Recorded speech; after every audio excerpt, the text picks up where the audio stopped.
Hello friends, welcome to my new YouTube channel new Lakshmi classes में मैं राजदेव एक बार फिर से आप सभी के बीच उपस्थित हुआ हूँ नया वीडियो नया ट्रिक के साथ। आज का जो मेरा टॉपिक है वो है आपका गुणनखंडों की संख्या। मैथ का ट्रिक लेकर के आए हैं, मैथ का टॉपिक। क्योंकि हम पहले ही बता चुके आप लोगों को कि हम जो है सो मैथ और रीजनिंग और जीके तीनों का जो है सो आवाज जो है सो सुनाई देता होगा। क्या करें, अभी तो एरिया में शादी का माहौल है, शादी का समय, इसीलिए डीजे सब बजता है, साउंड सब बजता है, इसलिए थोड़ा सा दिक्कत। का जो टॉपिक है मेरा वो है गुणनखंड की संख्या। दोस्तों, आप लोगों से एक रिक्वेस्ट है कि अगर मेरा वीडियो अच्छा लगे तो सबसे पहले चैनल को सब्सक्राइब कर दीजिएगा, उसके बगल में बेल आइकन होगा उसको प्रेस कर दीजिएगा ताकि कोई भी नया वीडियो अपलोड करे तो सबसे पहले नोटिफिकेशन आप तक पहुंचे। तो चलिए बिना देरी के शुरू करते हैं। आज का जो टॉपिक है मेरा वो है आपका गुणनखंड की संख्या ज्ञात करना। तो गुणनखंड की संख्या कैसे ज्ञात करेंगे, इसके ऊपर आज हम चर्चा करते हैं कि आखिर गुणनखंड है क्या। तो आज जो हम लोग टॉपिक है मेरा वो है गुणनखंड की संख्या।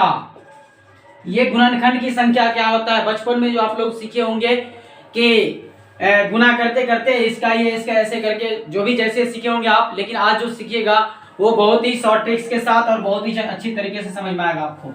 तो जैसे कि हम बात करते हैं कि पहला हम ले लेते हैं कि हमें निकालना है 120 के गुणनखंड की संख्या। 120 के गुणनखंड, 120 के गुणनखंडों की संख्या कितनी है। थोड़ा सा लाइटिंग का इशू होगा तो आप हम बोल करके इसीलिए लिख देते हैं ताकि आप लोगों को समझ में आ जाए। ठीक, लाइट का कभी कभी जो है सो फॉक्सिंग आता है तो वो थोड़ा दिक्कत डालता है, तो आप लोग इसीलिए हम लिख कर क्वेश्चन पढ़ करके लिख देते हैं ताकि आप लोग लिखने में नोट करने में दिक्कत नहीं हो। क्लियर। अब ये देखिए क्वेश्चन क्या पूछेगा, 120 के गुणनखंड। अब यहाँ पे गुणनखंड कितना होता है समझ लीजिए आप लोग। गुणनखंड होता है एक भाज्य गुणनखंड। आपको जो गुणनखंड होता है वो कितना कितना, एक होता है भाज्य गुणनखंड, एक होता है आपका सम ये धनात्मक गुणनखंड, और एक होता है कुल गुणनखंड। तो ध्यान रखिएगा ये तीनों एक ही चीज होता है। आपसे भाज्य गुणनखंड बोले या धनात्मक गुणनखंड बोले या कुल गुणनखंड बोले, तीनों एक ही चीज है, एक ही बात है, इसमें तीनों का एक ही आंसर निकलेगा। ठीक, इसके बाद होता है आपका एक होता है सम गुणनखंड। सम गुणनखंड, सम गुणनखंड की संख्या। एक होता है आपका विषम गुणनखंड की संख्या। विषम गुणनखंड, विषम गुणनखंड की संख्या। एक होता है आपका अभाज्य गुणनखंड की संख्या। अभाज्य गुणनखंड। आज हम जो है सो इसके ऊपर टॉपिक पे ऊपर चर्चा करेंगे कि ये सम गुणनखंड क्या होता है, विषम गुणनखंड क्या होता है। हो सकता है एक वीडियो बना हो, दो वीडियो प्रोवाइड किया जाए। ठीक, तो देखते हैं आज कहां तक पहुंचता है। इसको हम जो है सो बताएंगे कि सम गुणनखंड क्या होता है, विषम गुणनखंड क्या होता है, अभाज्य गुणनखंड क्या होता है, भाज्य गुणनखंड क्या होता है। तो ये बात तो आपको समझ में आ गया होगा कि यदि पूछे कि 120 के गुणनखंडों की संख्या कितना है, तो जब कुछ नाम नहीं दिया जाएगा तो समझना है कि भाज्य, धनात्मक या कुल। इसका मतलब कुल गुणनखंड की संख्या आपसे पूछा गया है। तो आप लोगों को पता होगा कि 120 का सबसे पहले क्या कर लीजिएगा, आप गुणनखंड कर लीजिएगा। 2 से लगाएगा 60, फिर 2 से लगाएगा 30, फिर 2 से लगाएगा 15, इसके बाद 3 से लगाएगा 5, 5 से लगाएगा एक बार में। ये गुणनखंड कर लीजिएगा आप लोग।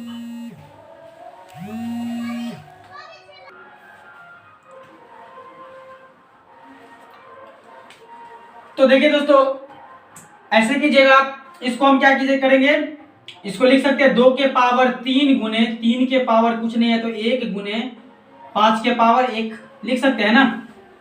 ऐसे तो लिख सकते हैं, कोई दिक्कत नहीं है। अब इसमें क्या करना है, हमें निकालना है कुल गुणनखंड, यानी कि भाज्य गुणनखंड, धनात्मक गुणनखंड और कुल गुणनखंड। तो कुल गुणनखंड निकालने के लिए आपको करना क्या है, कुल पूछे, भाज्य पूछे या धनात्मक पूछे, आपको करना क्या है, ध्यान से देखिए करना क्या है। जब भी कुल निकालने का बात करें हमें हमेशा ध्यान रखना है इसके पावर के ऊपर। पावर के ऊपर यह ध्यान रखना है कि इसका बेस कुछ भी रहे, पावर जितना रहेगा ना उससे एक प्लस करके ले लेंगे। यानी ये पावर 3 है तो कितना ले लेंगे हम यहाँ पर, 3 + 1 इंटू 1 है तो 1 + 1 इंटू 1 + 1, यानी कि आपका जो पावर दिया रहेगा उसमें एक ज्यादा करके ले लेंगे और उसको गुणा कर देंगे। तो कितना हो जाएगा, 4 × 2 × 2 4 दूना 8 दूना 16। तो आपको जो है सो कुल गुणनखंड की संख्या कितना हो जाएगा 16। आपसे भाज्य गुणनखंड पूछे, धनात्मक गुणनखंड पूछे या कुल गुणनखंड पूछे, आपको ये काम करना है। ठीक, इस तरह से आपका कुल गुणनखंड की संख्या निकल जाएगा। क्लियर? तो ये आपका निकल गया कुल गुणनखंड की संख्या। इसके बाद बात करते हैं हम इसी में, इसके बाद हम क्या करते हैं इसमें देखते हैं, अगला देखते हैं हम आपका, जैसे बात करें कि सम गुणनखंड क्या है, तो 120 का ही ले लेते हैं या फिर नहीं 120 का ले लेते, दूसरा ले लेते हैं क्वेश्चन हम दूसरा ले लेते हैं आपका 100 के सम गुणनखंड की संख्या। 100 के सम गुणनखंड की संख्या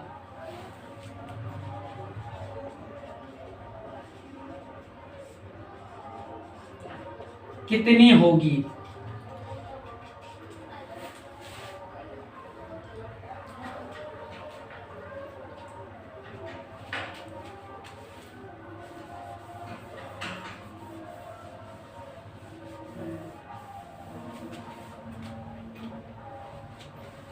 तो ये आपका 16 आंसर आ गया। अब इसी में आपका दूसरा टाइप का क्या क्वेश्चन पूछेगा, आपका दूसरा टाइप का क्वेश्चन क्या पूछेगा, ऐसे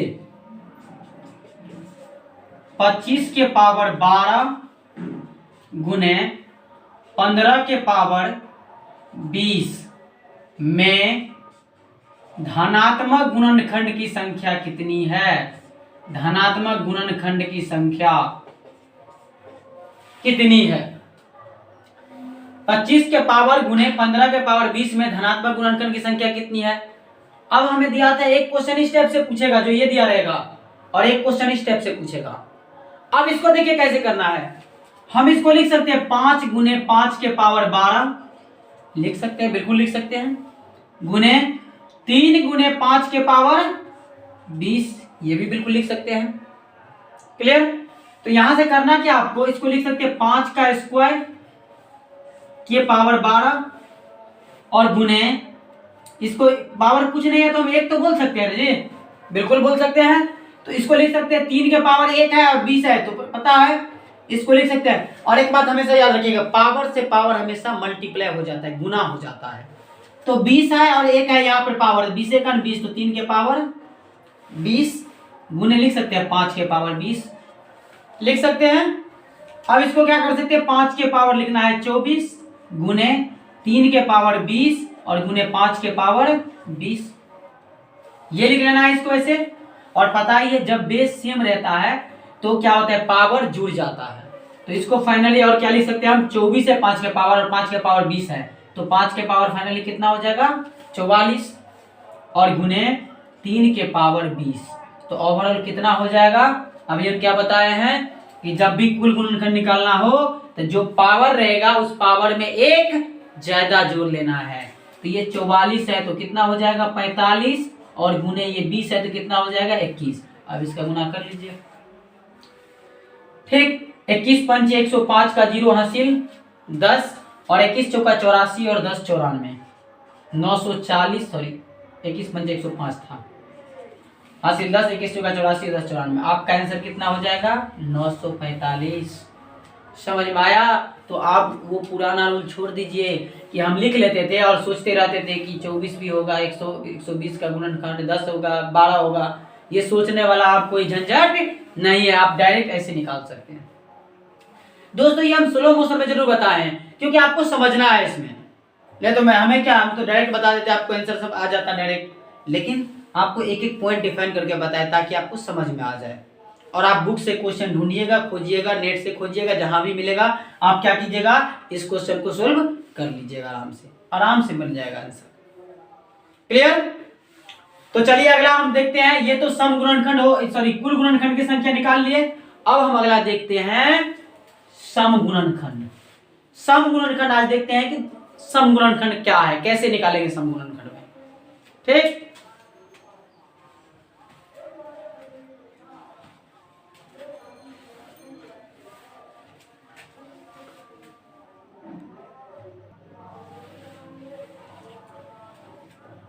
तो दोस्तों देखते हैं दूसरा जो हम लोग का था सम गुणनखंड। सम गुणनखंड निकालेंगे हम यहां से। आपसे क्वेश्चन पूछ दिया जाए 100 के सभी सम गुणनखंड की संख्या कितनी है।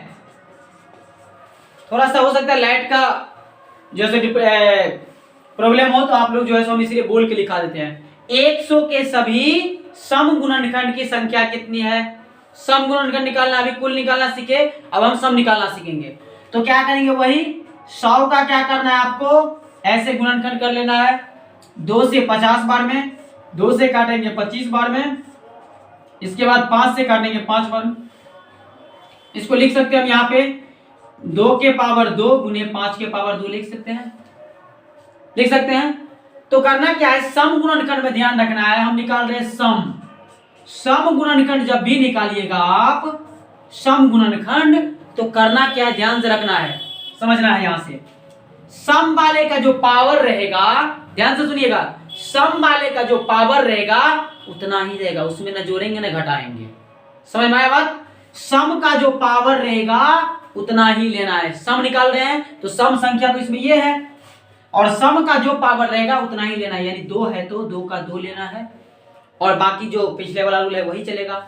बाकी जो विषम संख्या रहेगा उसके पावर जितना रहेगा उससे 1 बढ़ा करके लेंगे, यानी कि 2 + 1 ले लेंगे। समझ आया बात। तो कितना हो जाएगा, 2 गुने 3 कितना होगा, 6 आपका आंसर। समझ में आया। तो करना क्या, इसमें सम वाले में ध्यान रखना है कि सम का जो पावर रहेगा उतना ही लेना है, बाकी जो विषम संख्या रहेगा उसका पावर 1 बढ़ा करके गुना कर लेंगे। ठीक, इसी में आप दूसरा टॉपिक जैसे उसमें बताए थे उसमें क्वेश्चन दूसरा पूछ देता है इसी तरह से कि मान लीजिए कि 12 के पावर 8 गुने 10 के पावर 12 लिख लीजिए में सम गुणनखंड की संख्या कितनी है। ये पूछ दिया, करना है वही रूल। ठीक, इसको लिख सकते हैं 2 गुने 2 गुने 3 के पावर लिख सकते हैं 8 गुने 2 गुने 5 के पावर 12। एक बात हमको लगता है, जहां तक हमें पता चल रहा है कि कितना स्टूडेंट का माइंड में ये होगा, सर हम इसको 2 गुने 2 गुने 3 जो कर रहे हैं उसको हम ये भी तो लिख सकते हैं।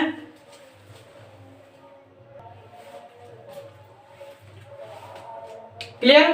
तो आप लोगों के माइंड में ये आता होगा कि हम इसको ऐसे भी तो लिख सकते हैं, 2 गुने 2 3 के बदले सर 4 गुने 3 क्यों नहीं लिख सकते हैं, क्यों लिख सकते हैं कि नहीं। तो आप लोगों को पता होना चाहिए जब भी हम गुणनखंड करते हैं तो वो गुणनखंड हमेशा अभाज्य गुणनखंड होना चाहिए। जब भी हम पेयर बनाते हैं तोड़ करके, ये जितना बॉक्स में रहता है सब बॉक्स वाला अभाज्य गुणनखंड रहता है, अभाज्य संख्या रहता है। तो हमेशा जब भी पेयर बनाएंगे या गुणनखंड बनाएंगे तो वो हमेशा कहीं पे 4 गुने 4 नहीं कर सकते हैं। कहीं पे भी हम जो 18 लिखा है तो हम 6 गुने 3 नहीं करेंगे। क्या 6 भाज्य है, अभाज्य है, नहीं ना। तो वहां पे 3 गुने 3 गुने 2 करना पड़ेगा, क्योंकि 3 भी अभाज्य है और 2 भी अभाज्य है। क्लियर। आप बचपन में बनाते होंगे लघुत्तम, क्यों बोला जाता है 2 से भाग लगाने के लिए, क्यों बोला जाता है 3 से भाग लगाने के लिए, हम एक ही बार 6 से क्यों नहीं भाग लगा देते हैं या एलसीएम निकाल देते हैं। इसीलिए क्योंकि जब भी गुणनखंड निकाला जाता है तो वहां पर हमेशा अभाज्य संख्या का गुणनखंड होना जरूरी है। इसीलिए हम यहाँ पर 4 गुने 3 नहीं कर सकते हैं, 2 गुने 2 गुने 3 ये तीनों जो है ये अभाज्य संख्या है।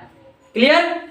चलिए, तो यहाँ पे कितना हो जाएगा, इसको लिख सकते हैं 2 का स्क्वायर गुने 3 इसके पावर 8 और गुने 2 के पावर 12 गुने 5 के पावर 12 ये भी लिख सकते हैं, क्योंकि पता है आपको इसके पावर कुछ नहीं है तो 1 है, इसके भी पावर कुछ नहीं है तो 1 है। तो यहां से कितना हो जाएगा, 2 के पावर 2 और 8 है, ये पावर हमेशा गुना हो जाता है। तो कितना हो जाएगा, 2 के पावर 16 गुने 3 के पावर 8 गुने 2 के पावर 12 गुने 5 के पावर 12। अब पता है यहां से कि ये दोनों बेस सेम है तो पावर क्या हो जाएगा, जुड़ जाएगा। तो यहाँ पे कितना हो जाएगा, 2 के पावर 16 और 12 28 गुने 3 के पावर 8 गुने 5 के पावर 12।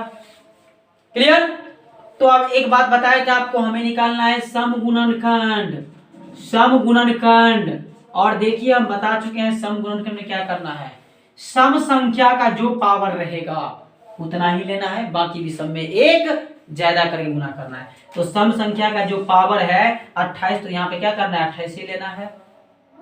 बाकी विषम संख्या में 8 है तो 9 और गुने यहाँ पर 13, क्योंकि एक ज्यादा करके लेंगे। क्लियर? तो ये 28 गुने 9 गुने 13, तो यहाँ पे कितना हो जाएगा 9 8 72 9 9 18 और 1 सॉरी 9 8 72 9 9 18 और 7 25, 252 गुने 13 अब गुना कर लेते हैं। 13 दूना 26, 13 पंचे 65 और 2 67, 13 दूना 26 और 6 32, तो आपका आंसर कितना आ जाएगा 32 76 गुणनखंड बनेगा सम का। समझ में आया? तो यही था सम गुणनखंड। क्लियर? अब मेरा जो है सो ये विषम गुणनखंड और अभाज्य गुणनखंड, ये दोनों का जिक्र हम लोग अगले वीडियो में करेंगे। ठीक, तो उसके लिए आपको थोड़ा सा इंतजार करना पड़ेगा। ठीक, तो जिसको नोट करना है वो नोट कर सकते हैं, स्क्रीनशॉट ले सकते हैं। तो दोस्तों कैसा लगा मेरा ये वीडियो? यदि मेरा वीडियो अच्छा लगा हो तो सबसे पहले चैनल को सब्सक्राइब कर लीजिएगा, उसके बगल में बेल आइकन होगा उसको भी प्रेस कर दीजिएगा और अपने दोस्तों में ज्यादा से ज्यादा शेयर कीजिएगा, लाइक भी कीजिएगा। ठीक, धन्यवाद। तो आगे हम अगला जो मेरा वीडियो आएगा उसका वेट रहेगा आप लोगों का, विषम गुणनखंड और अभाज्य गुणनखंड के बारे में चर्चा करेंगे और आसानी से आपको समझ में आ जाएगा। धन्यवाद।